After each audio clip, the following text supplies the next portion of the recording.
Tony's Topics. Yeah. What's happening, folks? My name's Tony. Welcome to Tony's Topics. So what do I want to talk about today? The NBA, particularly the loveliest matchup in the first round.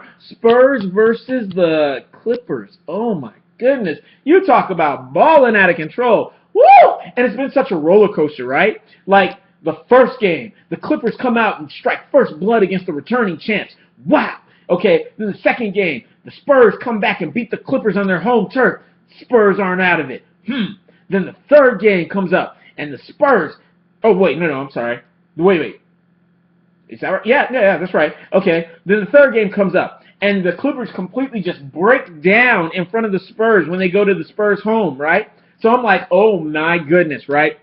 After game three, I was like, good grief, this is going to be like Clippers versus OKC all last year. You know, all they had to do was put Chris Paul on Kevin Durant, and I think they would have won that series. But instead they didn't. No, they didn't learn from it. And that's what I was really kind of also flipping out about. And I'm still, to some degree, flipping out about it, although they have addressed the issue. What I'm talking about? I'm talking about not addressing the biggest threat on the other team, which is Kawhi Leonard, okay? But arguably Kawhi Leonard and Tim Duncan, but what I saw yesterday, I think actually was just the epitome of what's been going on in the NBA commercials, which is what they call hero ball.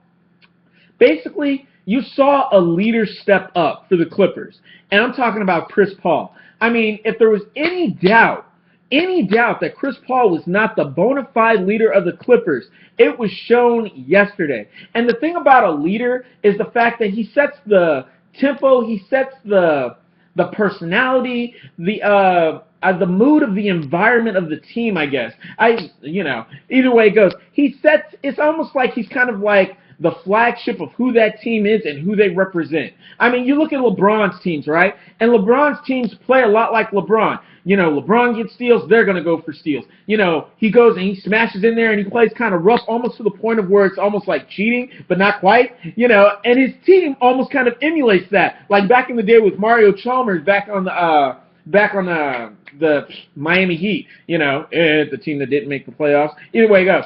So now you almost see that same thing and stuff with the new Cavaliers. And I'm looking at the Clippers, and if you look at the stats say that Blake Griffin is the high scorer on that team. But now that I look at it, it really never should have been Blake Griffin. Not really. Because make no doubt, Blake Griffin is amazing. Guy will get in there, get you 24 points, 23. I don't know what he's averaging this year. You know, get you a bunch of assists and a bunch of rebounds. Guy is great. Make no doubt, right?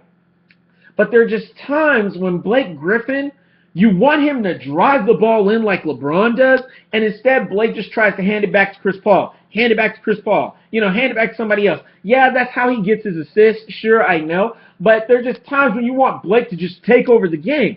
But now I see it's not Blake's time to take over the game. The leader of the Clippers is Chris Paul. Always has been. I mean, when you really even think about the stats, right? Like, in Blake Griffin, they got a guy who can get them about 24 points, 22 points, something like that, some assists and some rebounds. Okay, then they've got Jamal Crawford who can get them 20 points, 15 points this year. He's kind of down a little bit. J.J. Redick can get them about 16 points. Okay, DeAndre Jordan, you really can't even depend on him to get you a solid 10 points every game. But, you know, if he did, he's around there.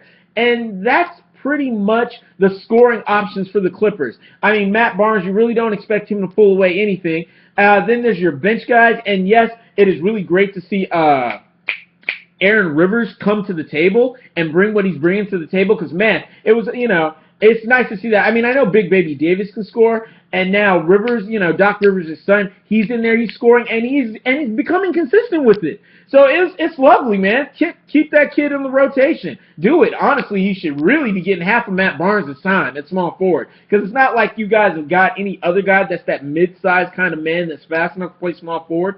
So run him there. Seriously, let him split the time with Matt Barnes and see whoever's better. But the bottom line is, back to the scoring. Between Jamal Crawford, J.J. Redick, and Blake Griffin, you don't have enough scoring to push. I mean, you know, what's that come up to? About, 55 points? Maybe 60 points? You don't have enough to push them over. So whose points do you really need? And that's where Chris Paul comes in. You need Chris Paul to score like 25 points for the Clippers to consistently smash people. I know Chris Paul is the master of the assist. He is. He is the current day assist master. But the bottom line is you need him to score for the Clippers to win. And it's like the Clippers go the way Chris Paul goes. If Chris Paul doesn't score a lot, the Clippers typically lose, and the other guys don't score that much. But if Chris Paul goes off, then the other guys go off. He sets the tempo of that team. And I mean, the bottom line is you just need a leader. They will follow Chris. I mean, it is what it is. People, that team will follow Chris Paul's lead, just like LeBron James's teams follow LeBron. They just, the way he goes is the way we're going. And Tim Duncan, he is the leader of the Spurs, and it's almost like Kawhi Leonard's made in his image in some ways, But it's, this guy sets the mood, the tempo, the manner of the Spurs. Calm, professional, 100% play, and that's who Tim Duncan is, and that's who the Spurs are. They got like hothead, trash-talking Patty Mills or Tony Parker, and they got Foul and Ginobili, but the overall environment of the Spurs is professionalism, and that is displayed none other on the court than by Tim Duncan. Okay, so that's all I'm saying. It's beautiful to watch some hero ball. Come on, Chris, you can do it! Go Clips! Woo! That's my time. That's my topics.